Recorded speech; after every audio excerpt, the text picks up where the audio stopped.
perfectly honest with you guys, I am not entirely sure how to review this movie because I'm still not entirely sure what I saw.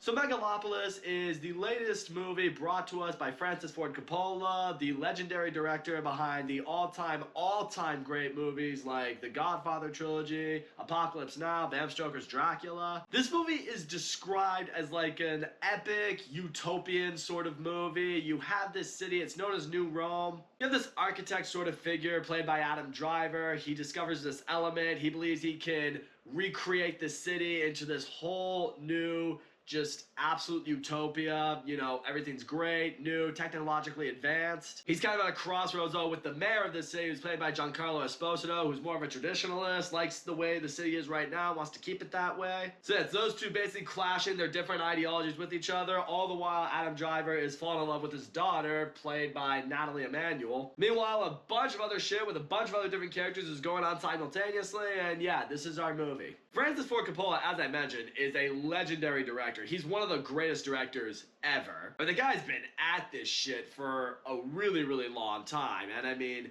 this is one of those movies that felt like a passion project to him. Wouldn't get any backing from the studio. Like, the rumors out there are he literally funded the movie entirely by himself. He wanted to make it as like a love letter to his now deceased wife. I mean, the guy's also getting up there in age, so many believe that this was his final project. This is the last movie he's ever going to make. But when it got its initial release, you know, among its like test screenings and, you know, at like film festivals, their reactions were pretty mixed, to put it mildly. Some people hailed it as an absolute masterpiece. Other people hailed it as an absolute mess. And then you had like that AI trailer that was attached to Megalopolis at one point that apparently Al Pacino made himself. It was like attaching like these, you know, critics and these reviews that absolutely bombed his previous movies that were hailed as classics now. Then you heard, I guess, those reviews that he put in the trailer weren't actually real reviews. So you're like, all right, is he just trying to gaslight people enough to go see this movie? Either way, it got me to go see it, and well, I have some thoughts on it. Okay, first of all, I'm gonna be nice first.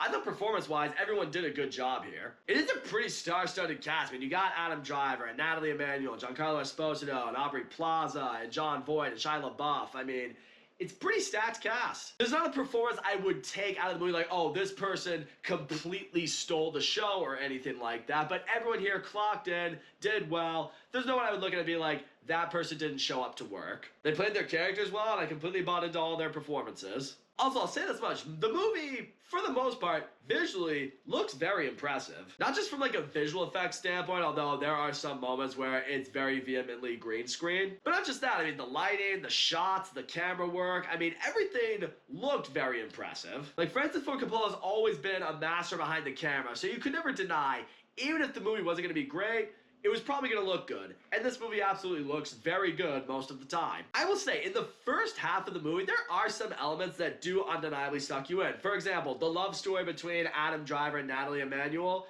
that, for the most part, did work. Because originally, Natalie Emmanuel's not even supposed to fall in love with Adam Driver at all. She's kind of just meant to work, like, espionage, kind of, for her father to figure out where his mindset's at, why he's doing what he's doing, and then slowly she falls in love with him, and vice versa. That I was able to buy into. It added something to the story. It definitely added, like, a new layer of tension between, you know, Adam Driver and Giancarlo Esposito's characters. But also between the two of them, I do like seeing the clash in their ideology between one another. Because on one side, you have Adam Driver, who's the forward thinker. He's like, you know, we have the situation that we're in with this city. We can make it something better. I've discovered this new element that we can do so many different things with. Technologically, it would be way advanced. You know, people would be able to do things that they couldn't even dream of doing prior to this. Giancarlo Esposito is more of a traditionalist. He's like, yeah, but what we have right now works. You know, people aren't held back by anything. People are enjoying their lives right now. We don't need to change anything. We don't need to delve into an unknown that we aren't entirely sure about. Could be dangerous. It's like, it's very similar to the sort of, you know, clashes and arguments that people have today.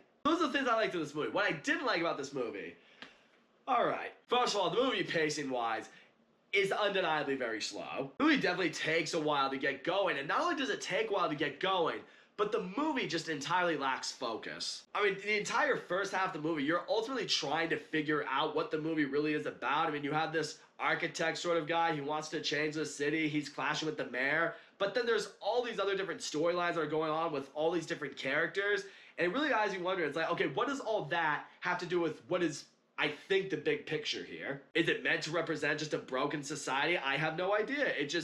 It never felt like it all would be woven together nicely. Even when we get into the second half and you think, all right, things are starting to pick up, things are starting to get rolling a little bit, it still never felt cohesive. As a result, it's very hard for me to get attached to these characters. It's very hard for me to get interested in this storyline. It really does feel messy. A whole lot's going on. Everything's just kind of all over the place. And there are certain moments with certain characters doing certain things that kind of leave you sitting there and just like, what's the point of this happening? Is it for shock value? Is it meant for laughs that, granted, were not being generated in my audience whatsoever? And hell, there are important plot points that you feel are affected by certain characters at different points throughout the movie, and you feel like they kind of get squashed immediately. So much so that you don't even hear about these characters ever again. You're just like, hey, wait a minute, that happened earlier in the movie.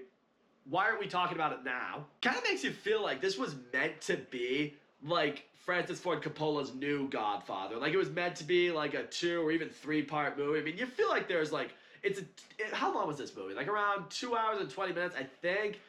I feel like this movie's story is probably meant for like a 6-hour epic. So in situations like that, it almost does make you wonder, did Francis Ford Coppola want to make this a 2-part or even 3-part movie as like his little send-off to Hollywood? But the problem is no one wanted to give him the funding for 3 movies, or 2 movies even, so he was like, alright, gotta put this all into 1 movie, and here, I just gotta whittle it all down to this. What you have when you watch it, you're just like, I feel like we're jumping around a lot. I mean, there's a period where it goes from, alright, he's kind of constructed New Rome, Adam Driver is, and then it just kind of exists. It's like, what happened to the whole process of building it? What happened to the whole, whole clash that he's in? What's going on? So we're gonna talk about the writing in this movie. The writing, oh man, I mean, I don't know if cringy is the right word, but I'm gonna use it. There are some lines in this movie, I shit you not, they're on par with the lines of dialogue we got in Madam Web. They're going to be remembered, they're going to be gifs, they're going to be all over the internet if they're not already, and it's not going to be for the right reasons. I think I remember getting right home from the movie, and I was immediately already on X, and already I saw, a gif or a little snip of a clip from a line Adam Driver delivered in the movie. And I remember in the movie theater being like, that's strange, and then you see it again on X, and apparently I wasn't the only one who thought that. Certain lines, certain quips that certain characters deliver, even the way characters deliver certain lines between a couple characters, it had me think in my head, I'm just like, the guy who made The Godfather, who wrote The Godfather, wrote this. Like, I don't know if he's trying to kind of connect with a younger audience, but I don't think it's working here. Also, yeah, getting back to how sloppy the storytelling is with this movie, because of that, it was a world I wanted to be sucked into. I wanted to grab a hold of me and keep me in there, but it never did because of how unfocused everything is. I was left with so many questions about this movie. I mean, what's the deal with this element? Where does it come from? Why is Adam Driver able to stop time? That's never really addressed, never really talked about, at least not into a great level of detail that allows me to understand, that allows me to believe it. It's always made me feel like this, and this is where I will give Francis Ford Coppola some regard.